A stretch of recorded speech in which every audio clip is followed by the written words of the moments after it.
کاٹگری میں کوئی ناظم نظم ہوگا تو وہ طالب علم کہتا نہیں تم نے پڑھائی کرنی ہے اور مجلس میں نہیں جانا ابھی ہے وہ اس قسم کی بات. تو حضرت سے کسی طالب علم نے پوچھا میں پورے سال ہی تم نے پڑھنا ہے شیخ کوئی دوبارہ تھوڑی آئے گا چلو یہاں بیٹھو.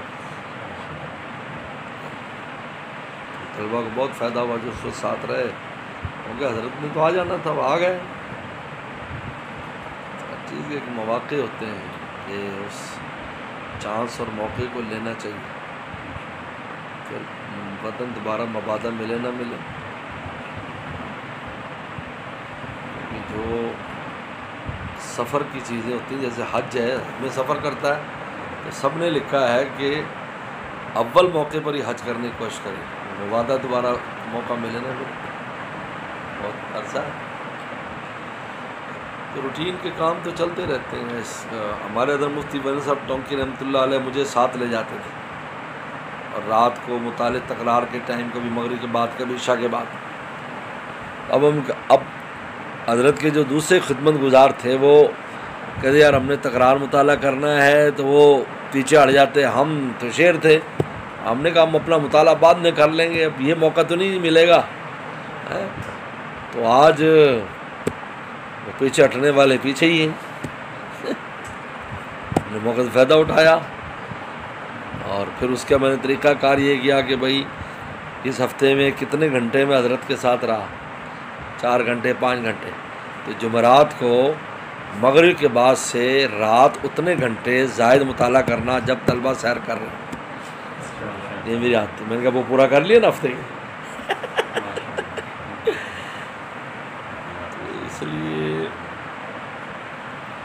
کبھی ایسا ہوتا ہے کہ انسان روٹین سے ہٹ کر بھی کوئی موقع آ جائے تو اس سے فائدہ اٹھانے کی کوشش کرے. یہ حضرت ہمارے بڑے حضرت کے ساتھ بھی اسی طرح کا فائدہ اٹھایا اور کبھی بھی اس میں ہچکچاہٹ نہیں کیا نہ کہ یہاں کام دوسرے سارے مسائل معاملات لیکن حضرت نے طلب کر لیا مثلا وہ بھی ضرورت ہے پیچھے ہٹا فوراً پہنچ اگلے دن پہنچ گیا حضرت حاضر ہو گیا. اس کا پھر فائدہ بڑا ظاہر ہوتا ہے. یعنی وہ کام جو پہلے جس کے لیے فکر کرنی پڑتی تھی اور بھاگ دوڑ کرنی پڑتی تھی اب آرام سے بیٹھ کر ہو جاتے ہیں. دل کی توجہ کافی ہے اور کام ہو جائے گا.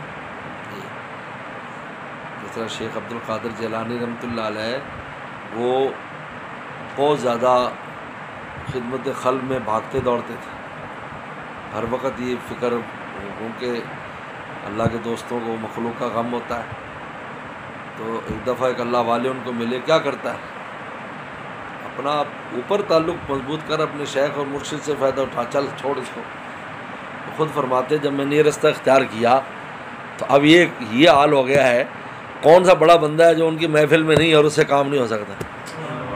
کہا جی ان کا کام ہے گورنر صاحب چلو یہ حضرت ہو میرے لیے سعادت ہے جی.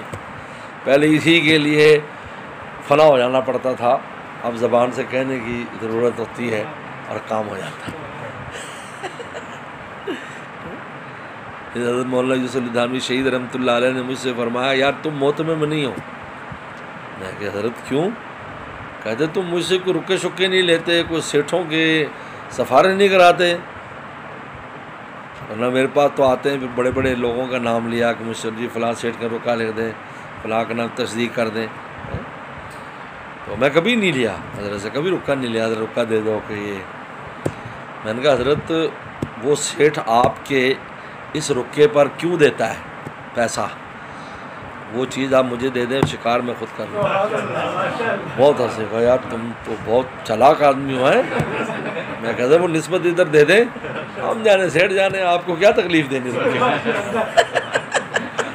بہت ہنسے.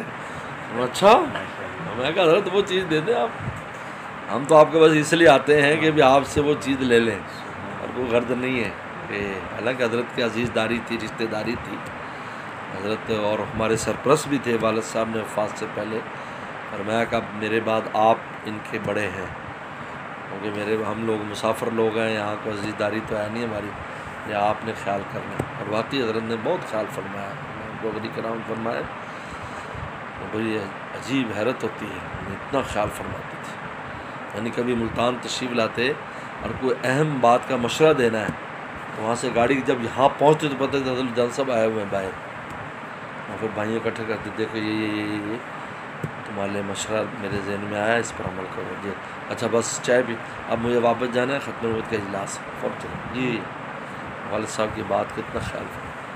تو ہم لوگ جاتے ہیں حضرت بس آپ بس نظر ڈال دیں پھر ہم جانے، یہی شیخ کے ساتھ کیا ہم نے، حضرت شیخ کے ساتھ بھی یہ کیا، حضرت مفتی ولید صاحب رحمہ اللہ کے ساتھ بھی یہ کیا۔ حالانکہ حضرت کے پاس تو بہت لوگ آتے تھے پیسے لے کر، مجھے خود یاد ہے 50 لاکھ روپیہ بریف کیس میں ہوتا، مجھے کہتے چلو اٹھاؤ اس کو ختم نبوت دفتر پہنچا کے آؤ، یا مدرسے دفتر میں دے دو فلاں، تو یہاں ہم خود ضرورت مند اس وقت مدرسے کا، یعنی والد صاحب کے پورے 50 سال میں 6 مہینے کا خرچہ نہیں ہوتا تھا۔ تو والد صاحب کی ایک اصطلاح تھی کہ جب پریشان تھوڑے سے گھر میں ہوتے تو والدہ پوچھتی آپ کیوں پریشان ہیں؟ دیگچہ خالی ہوا، دیگچے میں کچھ نہیں ہے، یہ اصطلاح ہی ان کا لفظ، دیگچہ خالی ہوا۔ لیکن کبھی بھی زبان سے اشارہ بھی نہیں کیا حضرت کو کہ وہ اصل جو چیز ہے، جو توجہ ہے، وہ نہ رہ جائے، وہ نہ رہ جائے۔ اگر وہ رہ گئی تو پھر کیا ہوگا؟ ان کے جانے کے بعد اب کیا ہے؟ اور وہ چیز ہمیں ملنی چاہیے۔ یہ 3 بزرگوں کا جو نا بالکل تینوں کے ساتھ میں نے یہ وقت، اور میں سمجھتا ہوں یہ بہت بڑا مجاہدہ ہے میرے نزدیک، کہ یہاں پہ پیسہ پڑا ہوا ہے، یہ لاکھ روپیہ پڑا ہے، اور وہ حضرت سوچ رہے ہیں یہ کس کو دیں، تو خادم منہ سے نکالے کہ حضرت میرے بھی مدرسہ کہاں، جلد لے جا، ہے نا، لیکن وہ اصل چیز سے محروم ہوئی۔ یہ اللہ نے شروع سے ہمیں ایک بات سمجھائی، اور والد صاحب رحمۃ اللہ علیہ کے مزاج سے ہم نے سمجھی، اور ان سے، اور حضرت ہمارے حضرت حکیم اختر رحمۃ اللہ علیہ کی تربیت، کہ بزرگوں سے جو اصل شے اس کو لینے کی کوشش کرو، پھر سارے کام آپ کے خود بنتے چلے جائیں گے۔ وہ کام مولا نے کرنا ہے، جب اللہ تعالیٰ کی عنایات آپ پر بڑھ جائیں گی تو کون سا کام ہے جو آپ کا نہیں ہوگا؟ پھر اسباب بھی آپ کے لین میں لگے ہوں گے کہ جی ہاں جی کیا چاہیے ہے۔ تو اس لیے یہ بہت اہم بات ہے، اس لیے انسان اپنا جو روٹین ورک ہے، کبھی ایسا موقع ملے اس سے نکل جانا چاہیے اور اس کو فائدہ اٹھانے کی کوشش کرنی چاہیے، ہو سکتا تو اسی وقت آپ کا کام ہو جائے۔ اگر نہیں جی میں تو یہ ہو استغفر اللہ، یعنی کبھی دل میں بھی کبھی مجھے وسوسہ نہیں آیا، اگر کسی ان 3 خصوصاً 3 بزرگ، ہمارا والد صاحب بھی چوتھے نمبر پر، کوئی انہوں نے بات کہی، خواہ وہ میرے بس میں ہے یا نہیں ہے، جی حضرت ابھی انشاءاللہ ابھی آپ فکر نہ کریں، ابھی کر کے دیتے ہیں، بے فکر رہے آپ، بالکل کیوں؟ وہ آپ کی طرف توجہ آ رہی ہے نا، آپ اس کو موڑے نہیں۔ یہ ایک دریا ہوتا ہے، حقیقت کہتا ہے ایسے دریا آتا ہے ایسے آپ کی طرف، اب آپ اس دریا کا رخ موڑ دیں تو اپنی کھیتی آپ کی سوکھ جائے گی۔ جی بالکل ٹھیک ہے، آپ فکر ابھی جیسے آپ کہیں۔ مجھے کبھی وسوسہ نہیں آیا کہ یار یہ حضرت نے کہہ دیا میرے لیے تو مشکل ہے، یا میرے بس میں نہیں ہے، یا یہ حضرت ٹھیک ہے ہم فرمایا ابھی لو جیسے فرمایا۔ کئی واقعات ایسے میں بزرگ آزماتے بھی ہیں، آزمائش بھی کرتے ہیں۔ ہمارے حضرت کے یہاں ایک دفعہ میں گیا، اب چونکہ میں یہاں سے ٹرین پر سفر کرتا رہا ہوں ہمیشہ، یہ تو اللہ تعالیٰ نے اب حد والا کی آخری اس میں آسانیاں میرے لیے فرما دی کہ لوگ پروگراموں کے لیے بلاتے تھے، جہاز کا ٹکٹ دے دیتے، تو میں حضرت والا سے ایک ٹائم یعنی رات کو جیسے میں نہ حاضر نہیں ہوتا تو حضرت والا فرماتے کہ بھئی رات کی مجلس میں نہیں آئے، میں کہتے جن کے گھوڑے پر بیٹھ کر آیا انہیں جو ان کا حق ادا کرنے گیا تھا، بہت ہنستے، میں نے کہا آپ ہی کا مال بیچا ہے وہاں پر، تو مجھے شاباش دیتے کہ شاباش شاباش، ایسے ہی فرماتے۔ تو اب 2 دن کا سفر کر کے آپ شیخ کے ہاں میں پہنچا تو حضرت والا کی مجلس میں بیٹھ گیا، جا کر اندر چھوٹے کمرے، تو چائے آئی، اس کو دے دو، اس کو دے دو، اس کو دے دو، مجھے چائے نہیں دیا، حالانکہ میں سب سے دور سے آیا تھا، اور بار بار میرے چہرے کی طرف حضرت نا میرا تاثر، اور میں اسی طرح بالکل سے جس طرح ہمارا ایک انداز تھا حضرت سے بات کرنے کا یا حضرت کی بات سننے کا، کیونکہ الحمدللہ کبھی بھی شیخ کے چہرے سے کبھی میں نے نظر نہیں ہٹائی، یعنی حضرت والا فرماتے مولانا کو آگے بٹھاؤ کیونکہ تم لوگ سو جاتے ہو، تو مولانا پھر حضرت کو بات ہو داد لینے کے لیے یا کچھ بات کے لیے متوجہ ہوتے تو ہم ہوشیار ہوتے تھے، حضرت ایسے کر کے آنکھیں کھول کے تو اس کے بعد میں سمجھ گیا کہ میری آزمائش ہے. بات ہو گئی عشاء کی نماز، اذان ہو گئی، نماز میں پڑھی تو حضرت میر صاحب تلاش، مولانا جلیل صاحب کہاں ہیں؟ تو میں ڈر گیا، میں نے کہا بھی پتہ نہیں کوئی اللہ خیر فرمائے میری کوئی پیشی پڑ گئی، کیونکہ حضرت میر صاحب ایسے کیس ان کے پاس ہوتے تھے. کہا حضرت یاد کر رہے ہیں. اندر گیا تو دسترخوان لگا ہوا تھا، میں کھانا کھوئے تو ساتھ بیٹھو. تو ادھر میر صاحب، ادھر حضرت بیچ میں مجھے بٹھا لیا. تو کبھی حضرت بوٹی ڈالتے، کبھی میر صاحب بوٹی ڈالتے. ان کے دیکھو شیخ نے آزمایا، بھائی یہ کوئی محسوس تو نہیں کر رہا ہے کہ مجھے چائے نہیں دی، اور دل میں کوئی ایسی بات. ان پر تو دل بھی منکشف ہو جاتے ہیں. یہ کہتے ہیں کہ بادشاہوں کی خدمت آسان ہے لیکن اللہ والوں کی خدمت مشکل ہے، کیونکہ وہ دلوں کا پر مطلع ہو جاتے ہیں اس کے دل میں کیا آ رہا ہے.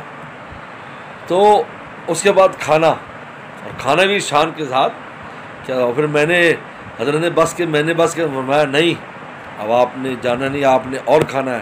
اس لیے کہ ہم تو بڈھے لوگ ہیں، ہم لوگ تھوڑا کھاتے ہیں، لیکن آپ نے کھانا پورا کھانا ہے، اور کھاؤ، بیٹھو ادھر کھانا کھاؤ پورا. تو یہ بہت اہم ایک بات اور ایک اہم نقطہ ہے یہ، کہ انسان جو ہے جب بھی ایسا موقع ملے اس سے پورا فائدہ اٹھانے کی کوشش کرے، موقع کو ضائع نہ ہونے دیں. کیونکہ پتہ نہیں مبادہ دوبارہ آپ کو وقت ملتا ہے یا نہیں، اور پھر اس بزرگ پر وہ کیفیت دوبارہ ہوتی بھی ہے کہ نہیں، یہ بھی مسئلہ ہے. وہ دینے کی کیفیت ہے نا، ہر وقت تو نہیں ہوتی. کبھی آدمی دل چاہتا ہے چلو یار الگ راستے میں دے، کبھی نہیں دل چاہتا. بڑے بڑے سخی جو ہے نا وہ بھی ہاتھ پیچھے کھینچ لیتے ہیں. بزرگوں کا بھی یہی ہوتا ہے، وہ دینے کو دل چاہتا ہے تو وہی موقع تھا، آپ کا کام ہو گیا. اس کو فرماتے ہیں نا حضرت گنج مراد آبادی کہ ان کے آنے کا لگا رہتا ہے دھیان، بیٹھے بٹھلائے اٹھا کرتے ہیں. اللہ تیرا شکر. الحمدللہ. بہت فائدہ ہوا.